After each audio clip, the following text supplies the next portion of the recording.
மே 9 தலைப்பு தெய்வீக உதவிக்காக ஏறெடுக்கப்படும் ஜெபங்களுக்கு பதிலளித்தல்.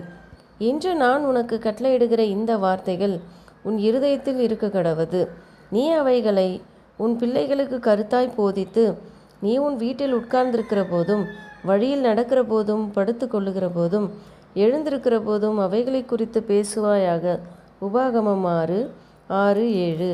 தகப்பன்மார்களே, தாய்மார்களே, உங்களுடைய மிகப்பெரிய பொறுப்பை விவரிக்கும் வார்த்தைகளை எப்படி நான் கண்டுபிடிப்பேன்?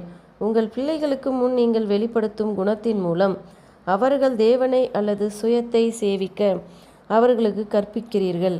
அப்படியானால் உங்கள் இருதயங்கள் பரிசுத்தமாக்கப்பட்டு நீங்கள் செய்யக்கூடிய பணியானது தேவனை கனப்படுத்தி கிறிஸ்துவுக்கு நீங்கள் உங்கள் பிள்ளைகளை ஆதாயப்படுத்தும்படி பரிசுத்த ஆவியின் உதவிக்காக உங்கள் ஊக்கமான ஜெபங்களை பரத்திற்கு ஏறெடுங்கள்.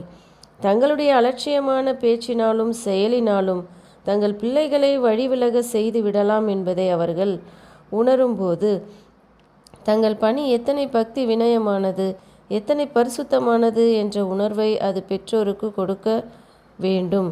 பெற்றோருக்கு தேவனுடைய பாதுகாவலும் அவருடைய வார்த்தையும் தேவையாகும். அவர்கள் தேவனுடைய வார்த்தையின் ஆலோசனைகளுக்கு செவி கொடுக்கவில்லை என்றால், வேதத்தை அவர்களுடைய ஆலோசகராக தங்கள் வாழ்வின் சட்டமாக அவர்கள் ஏற்படுத்தவில்லை எனில், அவர்களுடைய பிள்ளைகள் பொறுப்பின்றி வளர்ந்து கீழ்ப்படியாமை மற்றும் அவநம்பிக்கையின் பாதைகளில் நடப்பார்கள்.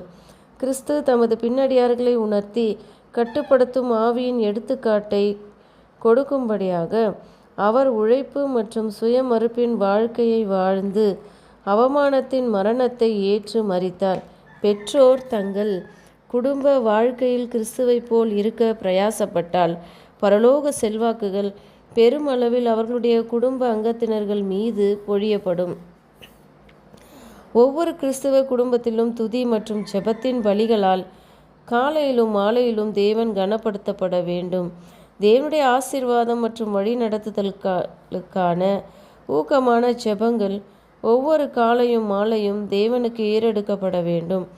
இப்படிப்பட்ட இல்லங்களை கடந்து செல்லும் தேவன் அங்கே ஆசீர்வாதத்தை தராமல் செல்வாரா? நிச்சயமாக இல்லை. துதியின் பலிகளையும் விசுவாசமுள்ள ஜெபத்தையும் தேவ தூதர்கள் கேட்டு தமது ஜனங்களுக்காக பரலோக ஆசரிப்பு கூடாரத்தில் ஊழியம் செய்து கொண்டிருப்பவரிடம் அவர்களுடைய விண்ணப்பங்களை கொண்டு சென்று அவர்கள் சார்பில் அவருடைய புண்ணியங்களுக்காக மன்றாடுவார்கள்.